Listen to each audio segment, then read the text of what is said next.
रामचरितमानस में लिखी एक चौपाई। ढोल गवार शूद्र पशु नारी, सकल ताड़ना के अधिकारी। वर्तमान समय में ये विवादों में चल रही है, और सिर्फ वर्तमान समय में ही नहीं, ये हमेशा से ही विवादों में घिरी रहती है, क्योंकि कुछ लोग अपनी मोटी बुद्धि लगाकर इस चौपाई का अर्थ निकालते हैं और उस अर्थ का अनर्थ कर देते हैं। फिर समाज में एक संदेश देते हैं कि रामचरितमानस में तुलसीदास जी ने जो लिखा वो सही नहीं है, वो ठीक नहीं लिखा।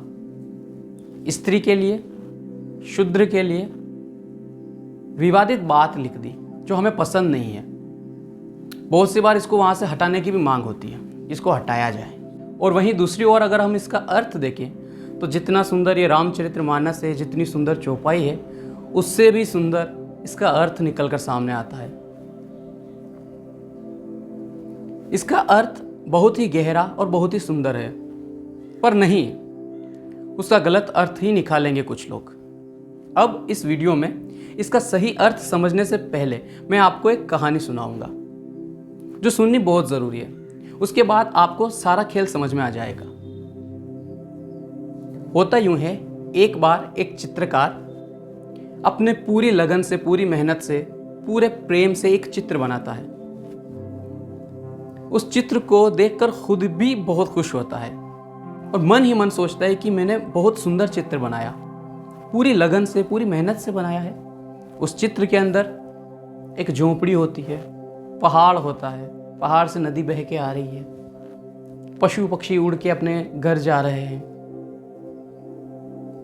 नदी बह रही है, कुछ इस तरह से बहुत सुंदर, जो देखने पे बहुत आकर्षित लगे।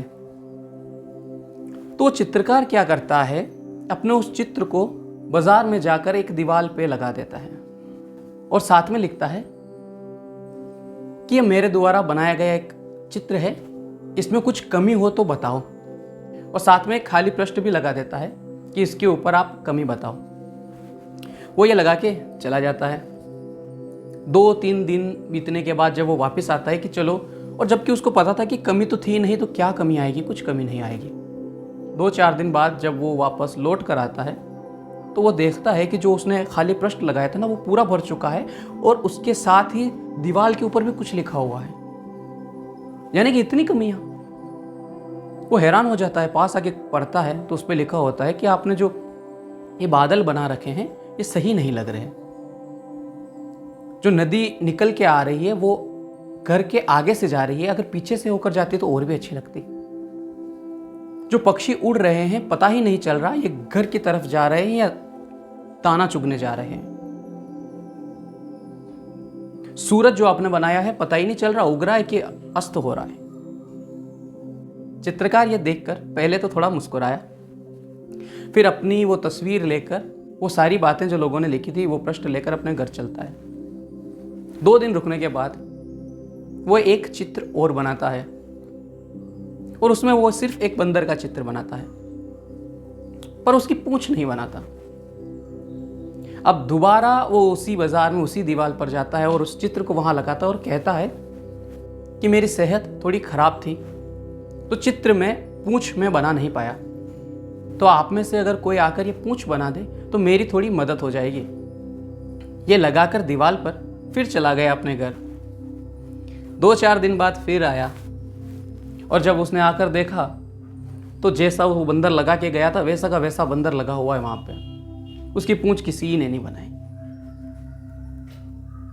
इस कहानी से यह शिक्षा मिलती है कि लोग आपकी बुराइयां निकालने में तैयार खड़े हैं, बस उनको समय मिलना चाहिए। तैयार खड़े हैं आपकी बुराई, आप कितना ही अच्छा कर लो, तैयार खड़े हैं। और रामचरितमानस के साथ भी यही हो रहा है, बुराइयां निकालने के लिए तैयार है, जबकि इसके अंदर कितनी खूबियां हैं, कितनी अच्छाइयां नहीं देखेंगे, बुराइयां पहले नजर आती है। और रामचरितमानस के भी साथ ऐसा ही हो रहा है, और कुछ लोग रामचरितमानस के साथ ऐसा ही करते हैं। अब रामचरितमानस में इन लोगों को बुराइयां दिखती है और कहते हैं कि नारी पीटने योग्य है, उसको पीटना चाहिए। तुलसीदास जी तो ये कह रहे हैं। अब जो तुलसीदास जी, अरे जो ग्रंथ, जो वेद स्त्री को पूजनीय बताते हैं, स्त्री की पूजा की जाती है, उसके लिए तुलसीदास जी ऐसा लिखेंगे हो ही नहीं सकता। इतना भी नहीं सोचते हैं। ऐसा लिख सकते हैं क्या तुलसीदास जी? नहीं।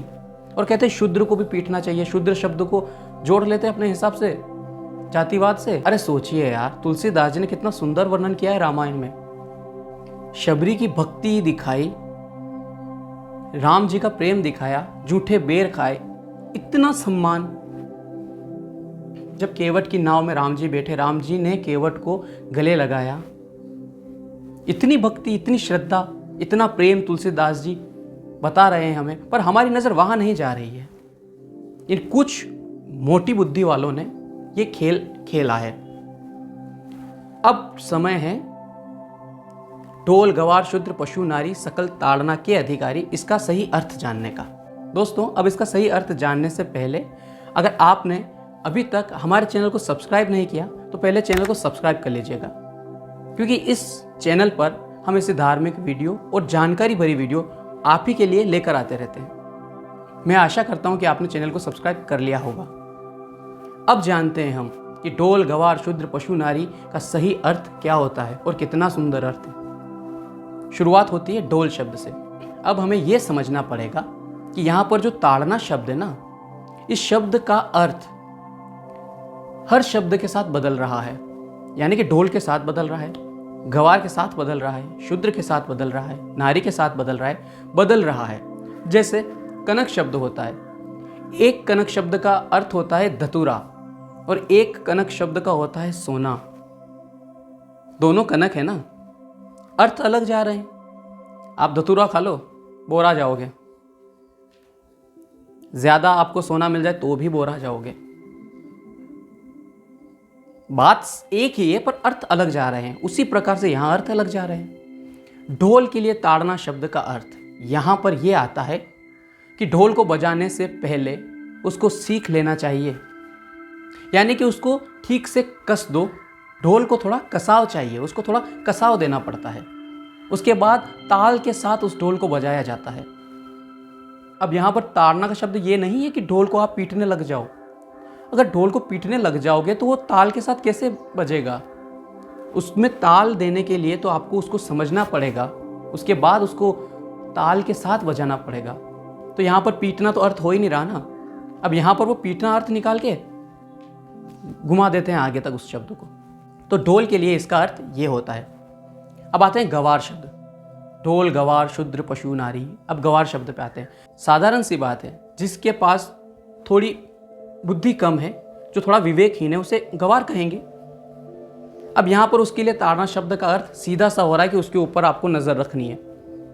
अगर आपने किसी गवार को, किसी मंद बुद्धि को कोई काम के लिए बोला है, अगर वो काम करने जा रहा है, अगर आप उस पर नजर नहीं रखोगे तो सीधी सी बात है वो काम बिगाड़ देगा। तो ढोल गवार शूद्र पशु नारी में जो गवार के लिए ताड़ना शब्द यूज किया गया है, उसका अर्थ यहां पर यह आता है।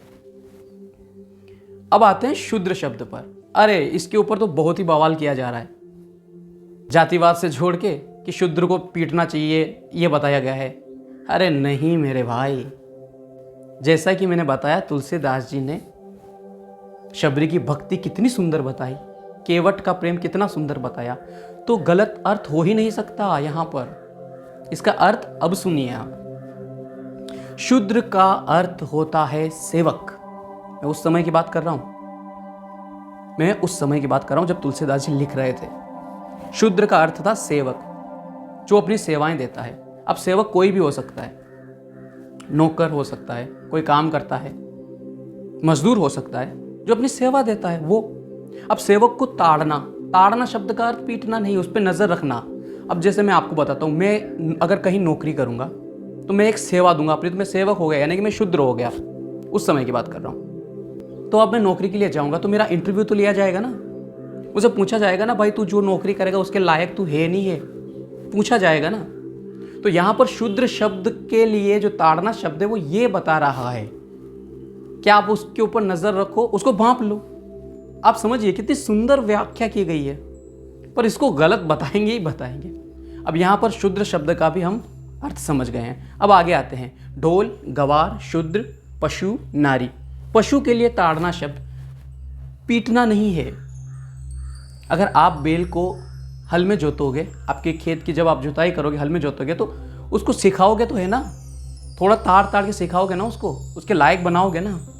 यहाँ पे सिंपल सा अर्थ वो हो रहा है, बस इसमें ज़्यादा ज्ञान लगाने की ज़रूरत ही नहीं है, सिंपल सा अर्थ ये हो रहा है। दोस्तों अब आते हैं हम नारी शब्द पर।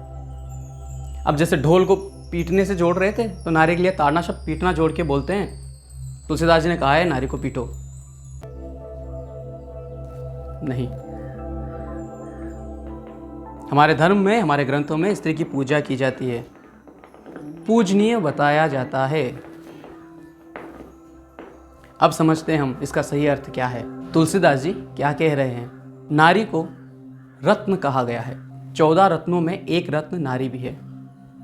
यहाँ पर ताड़ना शब्द है, मतलब नारी को अपनी सुरक्षित नजरों में रखना, वो रत्न है। जब राम जी वनवास गए थे, सीता माँ साथ में थी, लक्ष्मण भाई साथ में था, तब जब वो नाव में चढ़े तो पहले सीता मैया को चढ़ाया, फिर वो चढ़े, क्योंकि उनकी जिम्मेदारी है वो। और ये हमारी भी जिम्मेदारी बनती है कि हमारी बहू बेटी सुरक्षित रहे, इसके लिए हमारी नज़र में रहे, ताकि उनको कोई भी किसी भी प्रकार का नुकसान ना पहुंचा पाए। और जहाँ तक बात रही स्त्री का अपमान करने की, तो रावण ने किया था स्त्री का अपमान, परिणाम स्वरूप पूरी लंका जल गई।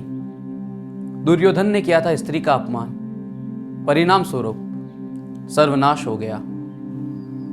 अब ये व्याख्या कितनी सुंदर है, ढोल गवार शूद्र पशु नारी सकल ताड़ना के अधिकारी, कितनी सुंदर व्याख्या है इसकी। कहां पर इसमें विवाद की बात छिपी है? इसमें कोई विवाद नहीं है, इसको समझने की जरूरत है। तो आज आपने और हमने ये बात समझी। हमारे ग्रंथ जो तुलसीदास जी ने जो लिखा है, ये कितनी पवित्र चीजें लिखी है। हमें गर्व है, हमें गर्व है इन सब पर, हमें गर्व है सनातनी होने पर। तो रामचरितमानस में लिखी गई एक एक बात अमृत के समान है। हमारे ग्रंथों में लिखी गई एक एक बात अमृत के समान है।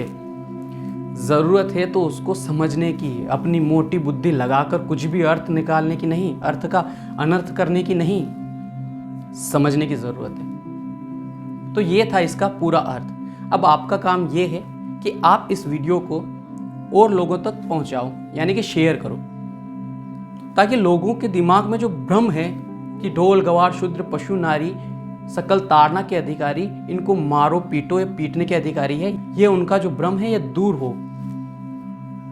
और वो जो मोटी बुद्धि वाले हैं, उनकी बुद्धि थोड़ी सीमा में आए। इस वीडियो को आप शेयर करो, ताकि आगे से कोई रामचरितमानस पर सवाल ना उठाए, उंगली ना उठाए।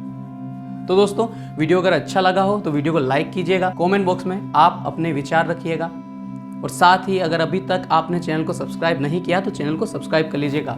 हम इस चैनल पर ऐसी वीडियो लेकर आते रहते हैं जो धार्मिक भी होती है और जानकारी भरी होती है, जिनमें पूरी जानकारी होती है।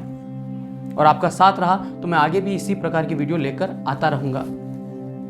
वीडियो में अंत तक बने रहने के लिए आपका बहुत बहुत धन्यवाद। मिलते हैं हमारी अगली वीडियो में, तब तक के लिए आप अपना ख्याल रखिएगा। जय श्री राम।